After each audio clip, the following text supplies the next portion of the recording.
Prodi Pendidikan Pancasila dan Kewarganegaraan Fakultas Ilmu Sosial. Nah, pada kesempatan kali ini saya berada di SMA Pembangunan Laboratorium UNP, di mana saya akan melakukan observasi mengenai pelayanan bimbingan dan konseling pada SMA Pembangunan Laboratorium UNP. Selamat menyaksikan.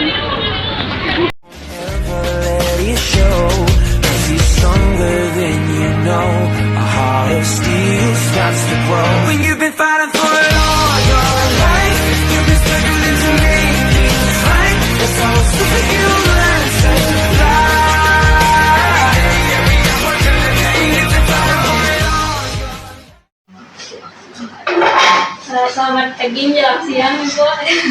Terima kasih atas kesempatannya untuk wawancara dengan Ibu. Sebelumnya, perkenalkan, nama saya Febia Medina dari Prodi Pendidikan Pancasila dan Kewarganegaraan Fakultas Ilmu Sosial Universitas Negeri Padang. Nah, pada kesempatan kali ini saya ingin wawancara dengan Ibu mengenai pelayanan bimbingan dan konseling di sekolah SMA Pembangunan Laboratorium UNP. Sebelumnya Ibu, sebelum bertanya lebih jauh, saya ingin tahu biodata Ibu terlebih dahulu. Bisa Ibu menjelaskan tentang biodata Ibu yang sekiranya bisa Ibu jelaskan kepada saya? Kenalkan, nama saya Novarita Andriani, bisa dipanggil Ibu Opa, Ibu Nova. Di sini kebetulan mengajar BK di kelas 12. Mengajar di sini kurang lebih untuk yang kali ini kurang lebih 1 tahun, karena sebelumnya juga pernah ngajar di sini. Itu aja mungkin kalau untuk jurusan dari BK UNP juga.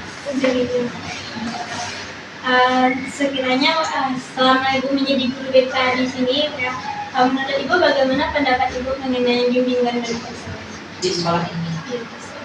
Kalau BK di sekolah ini bagus, karena dulu juga pernah ngajar ya di sekolah lain.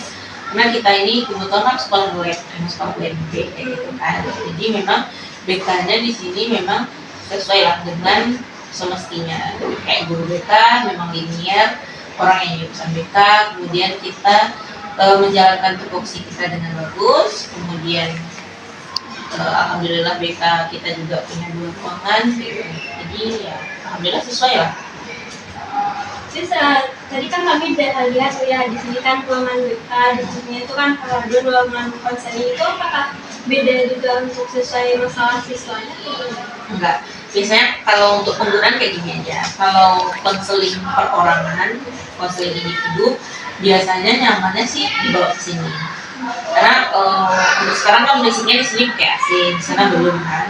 Nah, biasanya kalau konseling perorangan anak-anak di sini. Cuma kalau ada konseling atau bimbingan kelompok, secara kelompok biasanya kami pakai di sana. Kalau misalnya ada konseling dengan orang tua juga dipakai di sini. Iya, tapi kalau misalnya bentrok nih, kan ada 3 guru BK, misalnya ibu juga punya tamu 1 anak, terus ada juga guru BK yang punya anak yang perlu dikonseling dalam yang sama, maka mereka pakai ruangan.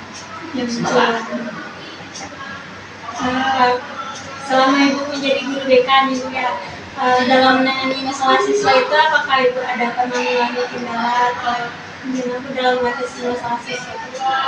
Kalau kendala pasti ada, cuma yang mudah-mudahan lah, yang terlalu menjadi kendala banget Mbak. Cuma biasanya kendala kita itu kayak gini. Kalau kita guru BK kan biasanya kami itu memang pengennya ngebimbing anak, yaitu jangan sampai ada anak yang kita keluar ketika pindah. Cuma kadang batas kesabaran kita guru BK dengan guru lain itu agak berbeda. Kalau guru lain, ya udahlah nggak ada dia mengetemui saya udah. Gitu. Kalau kita guru BK biasanya kalau anak itu tidak mempan dengan kita konseling biasa, nanti ada perjanjian dengan guru BK dan anak, nanti udah ditelepon kantor, mesti kita mencarikan solusi sampai kalau orang bilang berjuang sampai titik penghabisan kayak gitu lah. Iya, harus selesai gitu. Jadi karena kayak sayang kalau anak itu harus dipindahkan. Karena saya draft kelas 12. Iya. Karena kemarin itu emang sempat juga mau memindahkan 1 anak. Tapi ya kayak agak menyesal juga gitu. Tapi gimana ya? Kita guru BK kembali lagi tugas kita hanya membimbing anak, memberikan saran dan segala macam. Keputusan itu kan ada di wali kelas dan pimpinan sekolah. Kalau masalah itu sudah sampai ke orang tua. Dalam menangani masalah ini Bu ya, apakah masalah siswa itu hampir sama atau berbeda-beda yang selama ini sudah Ibu tangani? Hampir sama. Kalaupun misalnya kan kayak di bidang layanan BK lah. Kalau untuk di bidang keluarga biasanya masalah itu adalah anak-anak BK. Kemudian atau anak-anak yang menjadikan pacarnya sebagai pelampiasan mendapatkan pekerjaan, itu ada tuh. Jabatan apa harus pacaran lagi? Iya Bu, ada nanti yang perhatian sama aku loh Bu, udah sih Bu, apa sih? Itu tuh dari sebenarnya dari mereka ngomong itu, kalau kita guru BK, nah itu harus dipanggil. Karena kita harus tahu nih keluarganya gimana. Karena kadang anak itu berpikiran orang tua sibuk ini nggak sayang dia. Padahal orang tua sibuk ini kan ujung-ujungnya untuk mereka juga. Jadi kita membenarkan omongan. Kalau masalah yang banyak di kelas 12 atau bidang lainnya itu lebih ke karir atau sekolah lanjutan. Sama karena mereka ingin ke perguruan tinggi atau pekerjaan. Gini Bu, dalam bimbingan konseling itu kan kami ada belajar mengenai perencanaan individual. Dalam pelayanan bimbingan BK di sini, bagaimana memberi layanan perencanaan individual?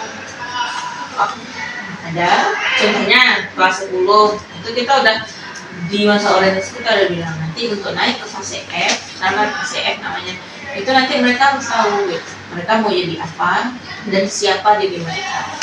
Contohnya mereka harus tahu bekal mereka.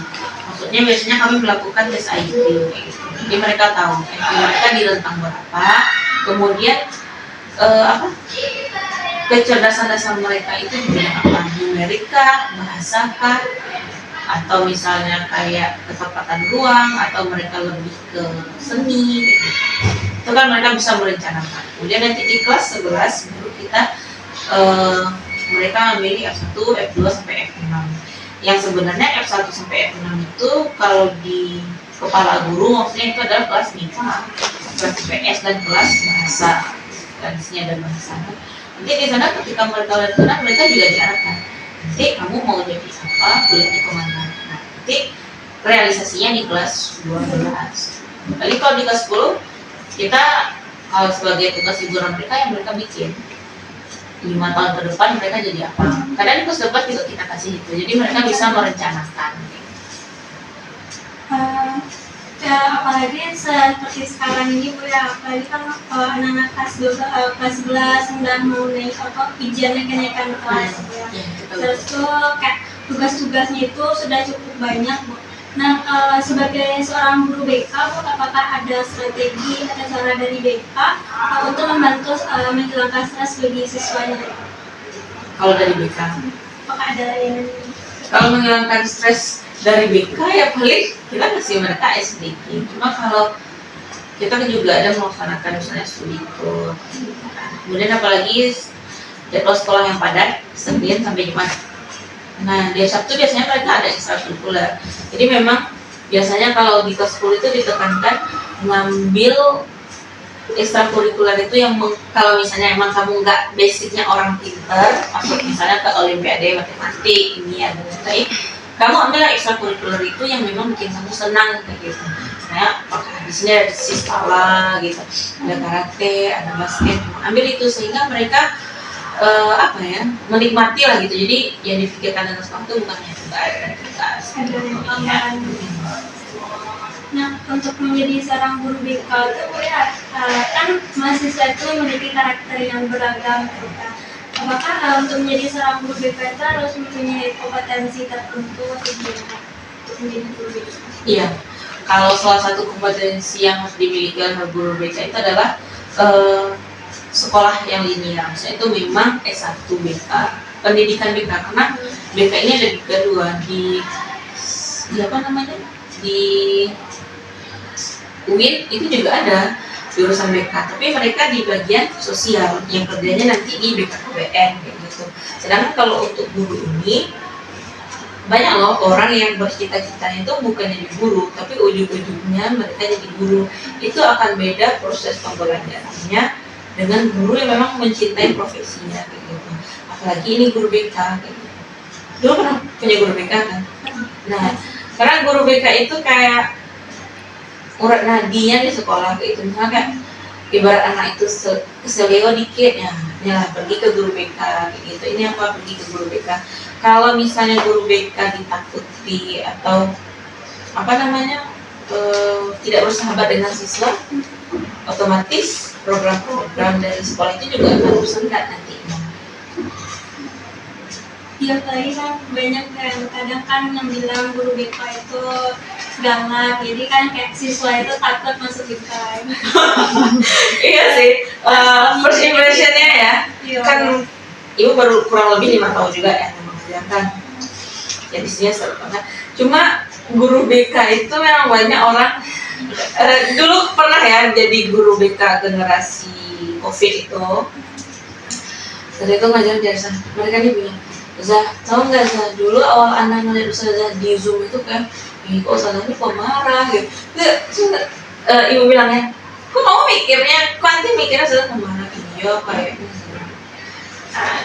Ada juga, kan kita tahu nih dengan diri kita ya, kekurangan atau kelebihan kita sebagai guru. Itu biasanya kalau saya pribadi bilang kayak gini, kamu kalau ingin dilihat bagus atau orang tertarik berkenalan dengan kamu, yang pertama kali yang harus kamu apakan adalah first impression yang baik.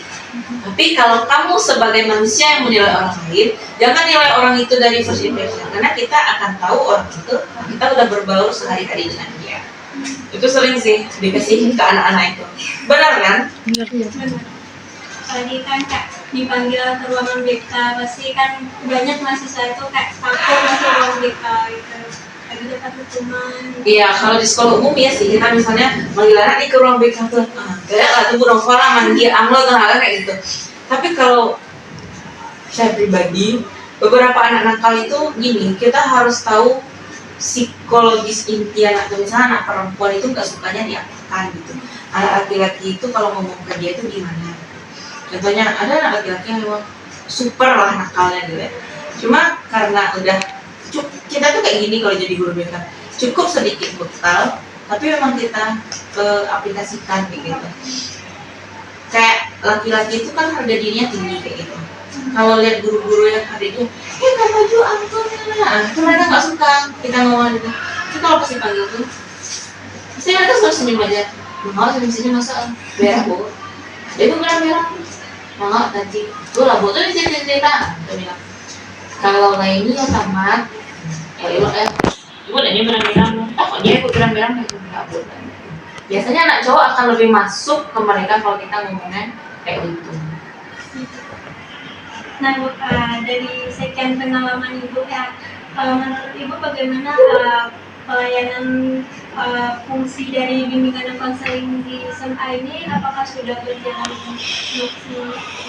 Pelayanan BK kalau di sekolah ini, alhamdulillah kalau menurut saya sih berjalan lancar, sesuai lah dengan apa fungsinya gitu. Misalnya kalau yang Ibu Nelly itu tadi kan beliau megang kelas 10, fungsinya kan adalah untuk mengatur anak ini penjurusan kayak gitu kan. Kayak memang sibuk-sibuknya beliau sekarang kayak gitu. Kalau di kelas 11 itu, kalau untuk beban administrasi memang kita agak ringan. Tapi sebenarnya kalau untuk anak-anak yang bermasalah di keseharian itu emang lebih banyak di kelas 11 ya.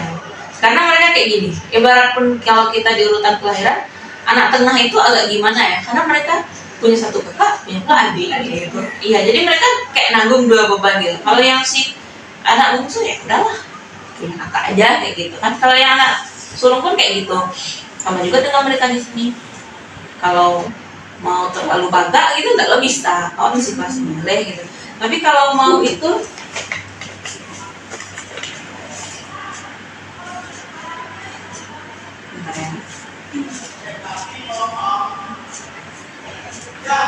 kayak gitu. Jadi Bu, terima kasih banyak ya Bu atas waktunya. Semoga ilmu yang kami dapat pada hari ini semoga bermanfaat untuk kami ke depannya. Apalagi kami kan juga menjadi mudah-mudahan jadi guru juga ke depannya Bu. Semoga dapat Jadi guru kan? Misalnya PKN kan? Semoga ilmu yang kami dapatkan pada hari ini juga dapat kami terapkan kepada siswa juga besok dalam belajar gitu.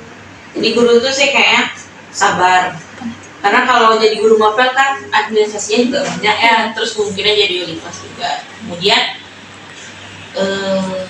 untuk pintar itu sih kayak belakangan kalau untuk guru, kalau menurut ibu ya. Yang paling pertama tuh gimana kita manage anak sama lokal dulu, baru pengetahuan kita. Misalnya kalau misalnya anak ibu itu apa bu? Cobalah kamu cari tahu dulu. Ya tapi kan ibu gurunya bu, ya menurut kamu gimana gitu. Sembari itu kan kita bisa searching, kita bisa refresh lagi di buku gitu. Oke. Kasih banyak ya Bu. Iya.